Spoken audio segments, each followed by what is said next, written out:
चीन के हांगझाओ में जो एशियाई खेल हो रहे हैं उसमें इस समय तक कुल देश की जो मेडल टैली है वो 83, इंडिविजुअल 47 और टीम के 36 हैं, जिसमें 20 गोल्ड हैं, 31 सिल्वर हैं, 32 ब्रॉन्ज हैं, ऐसी 83 हैं। और इसमें हमारे लिए प्रसन्नता की बात यह है कि 83 में से हरियाणा के हैं 21, विच इज मोर देन 25%।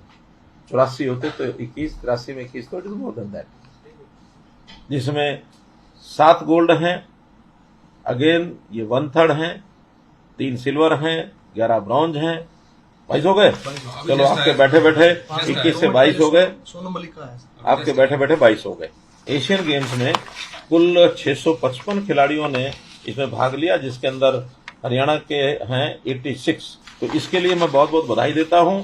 और ये जानकारी अपने को है ही है कि हमने इनको, जो गोल्ड मेडलिस्ट हैं उनको 3 करोड़ रुपया, और जो रजत है 1.5 करोड़ रुपया, कांस्य 75 लाख रुपया, और जो प्रतिभागी खिलाड़ी है जो नहीं भी कोई मेडल ले पाया तो भी उसको 7.5 लाख रुपया प्रति खिलाड़ी ये उनको राशि जो देते हैं, जो कि मैं समझता हूँ सर्वाधिक है पूरे न केवल देश में बल्कि पूरी दुनिया में। जो संपत्ति कर है, प्रॉपर्टी टैक्स है, हाउस टैक्स, प्रॉपर्टी टैक्स, संपत्ति का जो भी उसको कहें, वर्तमान वर्ष में हमने इसको एक 15% छूट के साथ और लागू किया हुआ था, जिसका हमने उसको 15 नवंबर तक इस वर्ष का वो बढ़ा दिया था। ये तो पहले से जानकारी हो गई है। एक जानकारी आज मैं और जो आपके साथ साझा कर रहा हूं कि बहुत लोगों के पिछले एरियर्स पड़े हैं, और एरियर्स में भी जब से हमने प्रॉपर्टी आईडी बनानी शुरू की है तो उस प्रॉपर्टी आईडी के बनने के बाद सारी चीजें रेगुलराइज हो रही हैं। तो लाखों प्रॉपर्टीज ऐसी हैं जिन्होंने कई कई वर्षों का भी एरियर अभी बाकी है, प्रॉपर्टी टैक्स नहीं दिया है। अब चूंकि वो सारा निकल करके आ रहा है, बहुत साल पहले का तो हमारे पास रिकॉर्ड भी नहीं है, कुछ सालों का ही रिकॉर्ड है। ऐसे सबके एरियर्स पहले तो इंटरेस्ट के साथ भी था, क्योंकि प्राय जितना एरियर है उतना ही इंटरेस्ट भी है। आज मैं ये घोषणा करता हूं कि पिछला जितना भी एरियर है उसके ऊपर टैक्स और जो पेनल्टी है उस सारे को माफ किया जाता है, पूरा इंटरेस्ट और पूरी पेनल्टी, और वो लगभग 8,000 करोड़ रुपया है जो माफ हो रहा है। इसका मतलब यह है कि एरियर भी 8,000 करोड़ रुपए हैं।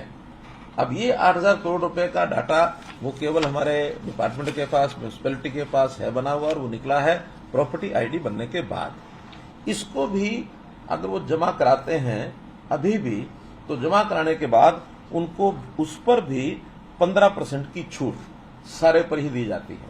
8,000 करोड़ रुपए पर 1,200 करोड़ रुपया वो भी हम छोड़ रहे हैं। इसके बाद भी विवाद हो सकते हैं, कुछ लोगों ने प्रॉपर्टी टैक्स भरा हुआ हो, डिपार्टमेंट में उसका एंट्री ना हो, तो ऐसे सबको एक प्लान बना करके उसके हम कैंप्स लगाएंगे। उसके लिए स्थान के ऊपर डिपार्टमेंट के लोग बैठेंगे, उस सारे एरिया के लिस्ट को बैठेंगे, सबको मैसेज देंगे। जिनके फोन नंबर्स हैं उनको फोन पर देंगे, जिनके फोन नंबर्स नहीं हैं उनको उनके रेजिडेंस एड्रेस पर लिख करके भेजेंगे, ताकि एक रूटीन बना करके डेली कितने लोग उन्होंने वहां करने हैं, तो एक जितना समय उस शहर के अंदर इन सबको हियरिंग देने के लिए लगेगा उसको हियरिंग देंगे, ताकि हम चाहते हैं विवादों का समाधान, जैसे हमने कार्यक्रम चलाया था कि पिछले विवाद जितने ज्यादा समाधान किया जा सके उतना लोगों को भी राहत मिलेगी, डिपार्टमेंट का भी सारा रिकॉर्ड जो है वो क्लीन अप होगा। आज तो पैसा आना कि नहीं आना है, लेकिन इस पिछले बोझ जो है एरियर का बोझ, इसको उठाते उठाते भी कई सैकड़ों लोग उसमें दबे पड़े हैं। तो इसलिए कम से कम वो राहत मिलेगी, और हम चाहते हैं कि जनता को राहत दे करके हम ज्यादा समाधान की ओर आगे बढ़ें। एक ये योजना आपके सामने मैंने रखी।